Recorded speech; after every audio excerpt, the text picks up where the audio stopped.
The dirty tricks that derail every serious debate. You turn on any panel discussion, scroll through a heated thread, or catch a news segment, and it's the same pattern every time. Someone tries to lay out a clear case for voluntary exchange, personal responsibility, and systems that actually reward innovation and hard work, and boom, the whole thing derails into personal jabs, twisted versions of what was said, and a flood of distractions that leave everyone more confused than when they started. Today, I want to walk you through the most common smear and attack tactics that pop up in these media debates, especially when the conversation turns to contrasting the proven power of free markets with the repeated promises of Marxism, communism, or Bolshevism. We'll break down exactly how they work, why they feel so slimy, and most importantly, how to cut straight through them with clear logic and a little emotional clarity so you come out sharper and more convincing every single time. Picture this. You're in the middle of explaining why free markets have pulled billions out of poverty by letting people keep the fruits of their labor and trade freely. And instead of engaging with that, the other side starts painting you as some heartless defender of greed. That's not a debate.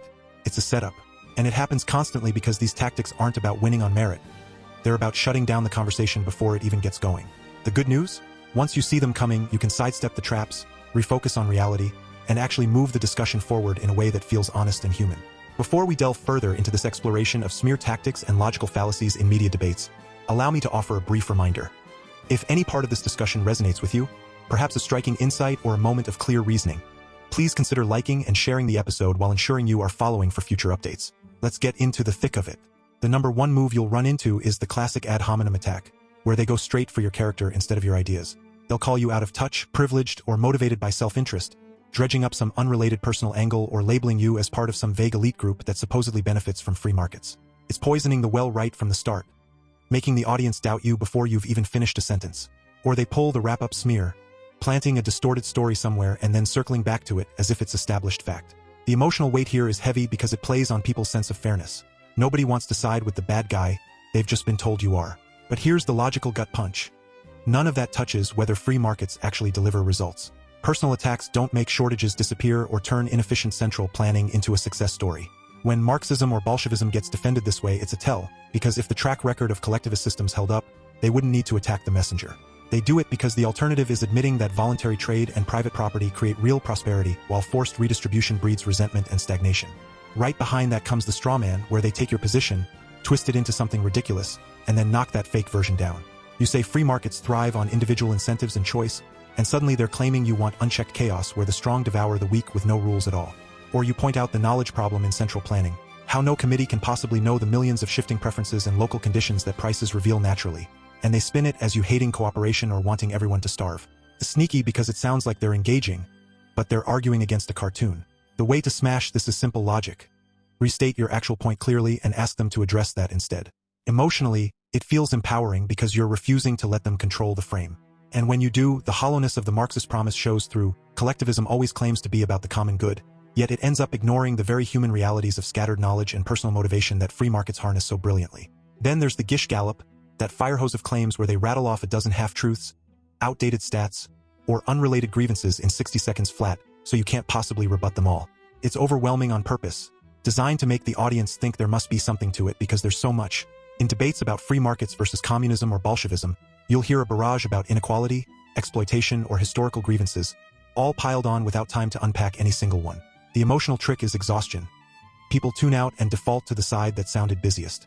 But reason cuts through like a knife. Pick the weakest claim, dismantle it thoroughly, and point out that the flood is a tactic, not substance. One solid example, say how central planning's calculation problem leads to misallocated resources and chronic shortages, undermines the whole pile because it shows why those systems collapse under their own weight every time they've been tried. Free markets, by contrast, self-correct through prices and profit signals in a way no top-down blueprint ever could. Closely related is the red herring or whataboutism pivot. Asked about the incentive failures in Marxist systems, where people stop innovating when they can't keep what they earn, they'll jump to some flaw in a past free market era or an unrelated issue from decades ago. What about this or that problem over there? It's misdirection pure and simple, dodging the core question of why collectivism promises equality and delivers cues and gray mediocrity. Logically, even if every deflection had merit, it wouldn't fix the fundamental flaw.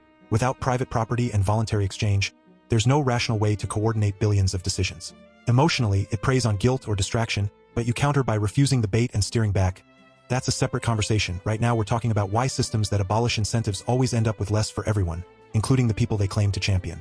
You'll also see slippery slope fearmongering, where any defense of free markets gets painted as the fast track to dystopian extremes with no evidence of inevitability.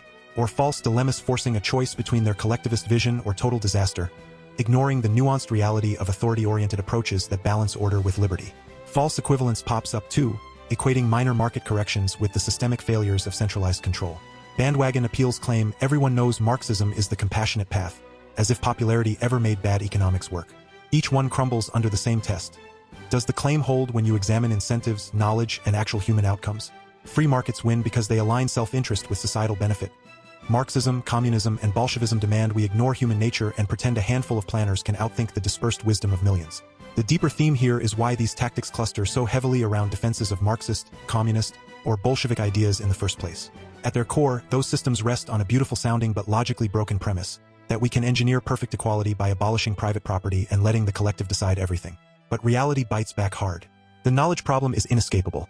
Prices aren't arbitrary numbers.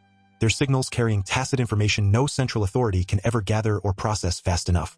Without them, you get waste, black markets, and eventual collapse into poverty. Incentives vanish too.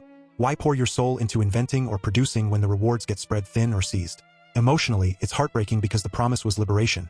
Yet the result is always the opposite. Crushed spirits, stifled creativity, and power concentrating in the hands of the very elites who swore they'd abolish elites. Free markets aren't perfect, but they deliver the closest thing to broad-based flourishing we've ever seen precisely because they respect individual agency under clear rules. Authority-oriented thinking adds the necessary structure. Strong institutions, rule of law, personal accountability, without sliding into the authoritarian overreach that collectivism can't avoid. These debates get ugly because the facts favor free exchange and ordered liberty. The smears are the only shield left when reason won't cooperate. A few lines that have stuck with me over the years capture this perfectly. One historical reflection put it this way: the human essence is the true collectivity of man, yet time after time, attempts to force that collectivity have erased the individual spark that makes societies thrive. Another insight from economic thought warns that no collective cerebral cortex exists. Rationality and creativity live in persons, not committees. And a blunt truth echoes across attempts at centralized control. Without exchange and money prices, rational allocation becomes impossible, and the waste can grow so severe it threatens the very populations it claims to save. These aren't slogans. They're observations born from watching systems play out. They remind us that the emotional pull of equality feels noble until you realize it demands uniformity at the cost of progress, while free markets lift everyone by letting excellence pull the rest upward. So where does that leave us? Practice these counters until they feel natural. Stay calm, restate your actual position, expose the tactic without getting defensive, and always pivot back to the human stakes.